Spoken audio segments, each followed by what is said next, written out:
Everyone, welcome to Ashramik Vidyalay. Myself, Firdaus Sheikh. So dear students, in this video we will continue in our Honeysuckle book, chapter number 6. Okay, so let's start. Today we start from our writing, and this is your one activity. Write a paragraph about yourself so that people who read it will get to know you better. You could write about yourself from any point's view or choose one of the following topics. So it means आपको एक paper लेना है for simply you take a one paper, okay, and write one paragraph about yourself and about your personality. Okay कि आपको आपके about self के बारे में और आपकी पर्सनालिटी के बारे में बताना है, जिससे दूसरे लोग जो है other people know you better, आपको बहुत अच्छे से समझे। ऐसा एक पैराग्राफ आपको अपने खुद के बारे में लिखना है। And you may also choose the points of given here. What I enjoy doing most, what make me angry, what I hate to do and what I want to become. Okay, तो ये points भी आप choose करके use कर सकते हो। Means remember to give a reason और details of what you write about so that anyone reading it will understand you better. तो एक चीज़ आपको याद रखने की, आप जो भी लिखते हो वो दूसरे पीपल भी उसे रीड करने वाले हैं, तो आप अपने बारे में ऐसा लिखना जिससे दूसरे लोग जो है अदर पर्सन आपको अच्छे से पहचाने। After you have finished your paragraph, affix your photo on the sheet and display it on the wall. Read each other paragraph. Did you understand someone else better after you had a read what he/she wrote? अब आपको क्या करना है, आपको एक sheet लेनी है, वो शीट पे आपको पैराग्राफ के बाद में फोटो लिखना है। ठीक है, I tell you what you doing, कि आपको क्या करना है कि एक शीट ले लेनी है, उसमें आपको एक पैराग्राफ लिखना है आपके बारे में, या फिर आप पहले आपका फोटो एक छोटा सा स्मॉल साइज या बिग साइज का, anyone take a photo, any photo and stick on the paper. जो शीट आप पेपर लेते हो उस पर स्टिक करो। बाद में आपको पैराग्राफ पहले से आपको रफ में लिखना है, वो पैराग्राफ आप फेयर करके वो शीट के ऊपर अच्छे से लिख दो। आपका नेम लिखो, ठीक है, उसको आप डेकोरेट कर सकते हो, you may using colours and any decorating things. Okay, तो ये एक्टिविटी आपको करनी है। And listen carefully, send to me photo of this activity on my number. Okay, it is compulsory for all 6 standard students. Got it? Now next, here is the what your nature. यहाँ पे अब आपको आपका nature पहचानना है।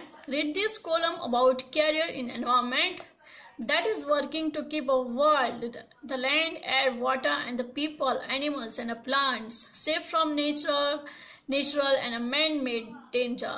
Check out the personality profile needed to be successful at the different kinds of careers in environmental field. Find out whether you are more adventurous than your partner or whether your partner is a better inquirer than others. You may wish to prepare a personality profile of your partner in a group. Attempt some of the activities suggested at the end. अब आपको यहाँ पे क्या करना है, read this what your nature, आपको आपका nature find out करना है। You are a adventurous, you are a creator, you are a inquire, you are a communicator and you are a idealist. You are mean stoic, determine, patient, ये सब आपको इसमें find out करना है कि आप क्या हो, थिंकर हो कि थीकर हो, वो आपको फाइंड आउट करना है। आपके पॉइंट फाइंड आउट करने के आपको इनमें से क्या अच्छा लगता है, तो उसके बेस पे पता चलेगा कि आपका नेचर कैसा है, और फिर आपको टिक करना है। If you are a creator then tick here creator. If you are adventurous, आपको कुछ एडवेंचर अच्छा लगता है, जैसे कि वाइल्ड क्रिएचर हो, रेन है, क्लाइंबिंग माउंटेन्स, ये सब आपको पसंद हो और आप ये सब चीज़ों में माहिर हो कि आपको running long distance, dealing with bad weather, looking at a wild elephant in the eyes, तो ये सब चीज़ आपको देखनी अच्छी लगती है, तो आप एडवेंचरस हो, तो आपको यहाँ पे टिक करना है। Okay, is that clear? And if you are idealist, तो आप होपफुल होगे, सेल्फलेस होगे, रोमांटिक होगे, रेडिकल होगे, फ्रैंक, पॉलिटिकल, तो फिर आप आइडियलिस्ट हो सकते हो, आप दूसरों को आइडिया देते हो वैसे, तो आप यहाँ पे टिक करोगे। Okay, now next, A. Speaking. Why does Radha's mother tell her that it is not suitable for the girls to climb trees? Find a point to agree with Radha or her mother. Plan what you will say by making notes like this. अब यहाँ पे राधा की जो mother है उसने उसे tree पे climb करने के लिए मना किया था, तो उसके मना करने के पीछे रीज़न क्या था, वो रीज़न हम यहाँ पे लिखेंगे कि उसके पीछे क्या रीज़न हो सकता है. Girls should be able to climb trees if they wish. Girls जो है वो ट्री पे चढ़ सकती है अगर उसकी ट्री पे चढ़ने की इच्छा है तो. And girl should not be allowed to climb trees. और गर्ल अगर नहीं चढ़ना चाहे तो उसको कोई मना करता है ट्री पे चढ़ने के, तो उसके पीछे का क्या रीज़न है वो हमने यहाँ पे लिखे हैं. So let's start to read. Girl should be able to climb tree if they wish. So it is an interesting game है इसलिए वो ट्री पे चढ़ सकती है अगर उसको चढ़ने की इच्छा है तो. It is a good exercise for the body के लिए बहुत ही ज़्यादा अच्छी एक्सरसाइज है वो. And it builds their confidence to go to for adventure. और एक एडवेंचर है उसका कॉन्फिडेंस लेवल उससे हाई होगा कि वो ट्री पे चढ़ सकती है, नहीं चढ़ सकती है, चढ़ती है तो उसके बाद में उसको बहुत अच्छा ज़्यादा फील होगा. So girl should be able to climb trees if they wish. And next is girls should not be allowed to climb trees because tree climbing involve risk of getting hurt. Tree पे चढ़ने से girl जो है उसको hurt हो सकता है. It is a game that suit to men's. ये ऐसी गेम है ट्री पे चढ़ना वो जो है वो मेंस को सूट होती है, वुमन को, ये गर्ल्स को सूट नहीं होती है, तो वो एक रीज़न हो सकता है. And it is injured to girls beauty. और अगर गर्ल्स ट्री पे से सपोज नीचे गिर गई तो उसके ब्यूटी को इंजर्ड होगा, ब्यूटी उसकी खराब हो सकती है क्योंकि गर्ल्स तो कितनी प्रीटी और ब्यूटीफुल होती है ना. आप सब गर्ल्स हो तो फिर आप कितने प्रीटी और ब्यूटीफुल हो, तो अगर ट्री पे चढ़ेंगे तो आप गिर सकते हो, आपको लग सकता है, आपकी ब्यूटी जो है वो इंजर हो सकती है. So it is injured to girls beauty. So that is the reason girls should not be allowed to climb tree. ठीक है. So this is the main reason. कभी ऐसा होता है फॉर एग्जाम्पल हम कुछ ऐसा काम करना चाहते हैं बट हमारे मम्मा डैडी हमें मना करते हैं, तो हमें कैसा लगता है, बुरा लगता है कि मम्मा ने हमें ये काम के लिए मना किया. Suppose for example you want to climb a tree. अगर आपको ट्री पे चढ़ना है और आपकी मम्मा मना करती या पापा मना करते तो आपको लगता है कि मम्मा ने मना किया, बट उसके पीछे ये रीज़न होते हैं कि कहीं आपको कुछ चोट ना लग जाए, आपकी ब्यूटी जो है, आपकी बॉडी जो है वो कुछ इंजर्ड ना हो जाए, ये रीज़न होता है. ठीक है.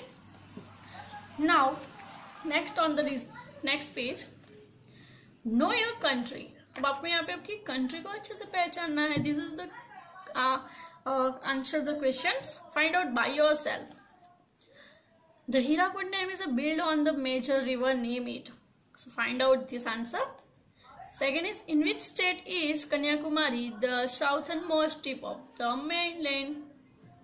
And the third question is, name the channel that separates the Andaman and Nicobar Island. So these three is know your country, find out the answer. It is given in your notebook. Okay. So next question answer. Chapter number 6. Who am I? This is the notebook work. Here you see the new words. These all are the words of your chapter. So read this all word properly from this PDF file and from your notebook and workbook. Now next is question number 1. Complete the words. You see here, complete the words. First is comfortably. So I write here M, here O, here T, and here B and Y. It make a comfortably. The next is, which word is this? And fill these blanks and complete this word. This one also 3, 4th and 5th. 2, 3, 4th and 5th. Find out these words from your chapter number 6 and fill in this and complete the word.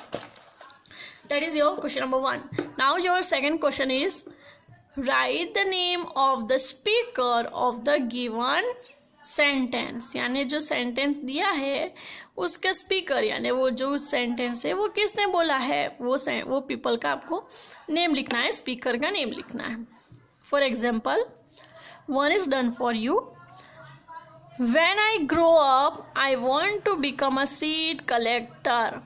अब जो ये जो कोई एक person है उसने कहा है कि मैं जब बड़ी हो जाऊंगी या बड़ा हो जाऊंगा तब मुझे सीड कलेक्टर बनना है।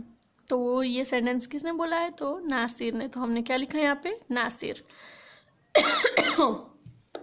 तो ऐसे यहाँ पे you see here 2, 3, 4, 5, 6, 7, 8 and the back side is 9, 10. Okay, so for your PW there is total 9 sentences for you. Find out the correct speaker and write their name in the given blank. Okay, and the next question is already I had told to you. Question number 3, know your country, find out the answer. Means write the answer here of that question which one given on the page number 81. Okay, so dear students, our chapter number 6 was completed here. In the next video we will continue in this poem. Okay, our poem name is The Wonderful Words. Okay, now Wonderful Words. So bye bye, take care, thank you, and I will send you a PDF file of this work. Thank you.